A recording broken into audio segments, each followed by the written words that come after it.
जो तुर्की इमरान खान साहब गए और वहां पर जिस तरीके से उनका इस्तकबाल हुआ या जो मामला जिस तरह से वहां पर बढ़े, उसे देखकर लगता है कि वहां से उन्हें कोई खास रिस्पांस नहीं मिला। इसे शायद हम डिप्लोमेटिक लैंग्वेज में कोल्ड शोल्डर कह सकते हैं, जहां पर ऑब्वियसली सरबराह मुमलिकत है इमरान खान साहब, तो उनसे उर्दुगान ने मुलाकात तो जरूर की, लेकिन वैसी गर्मजोशी हमें देखने में नहीं मिली जैसी पिछली हुकूमतों के अदवार में मिलती थी।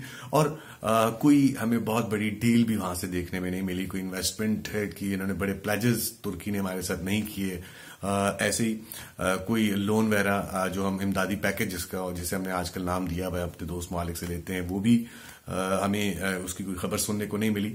उसके फौरन बाद यूएई के वली अहद तशरीफ लाए पाकिस्तान, और कहा जा रहा था कि जब वो पाकिस्तान आएंगे तो पाकिस्तान में अरबों डॉलर्स पाकिस्तान को देने का ऐलान करेंगे, या मुख्तलिफ इन्वेस्टमेंट जो अपॉर्चुनिटीज हैं, जो इन्वेस्टमेंट्स के माहिदे हैं, वो साइन होंगे। लेकिन ऐसा भी कुछ नहीं हुआ। वली अहद आए, 2 घंटे उन्होंने कयाम किया और उसके फौरन बाद वो चले गए। हैरान कुन तौर पर हमें जो था कोई भी इसके अंदर मुश्तरका जो खारजा कॉन्फ्रेंस होती है, मुश्तरका प्रेस कॉन्फ्रेंस होती है, वो भी देखने को नहीं मिली।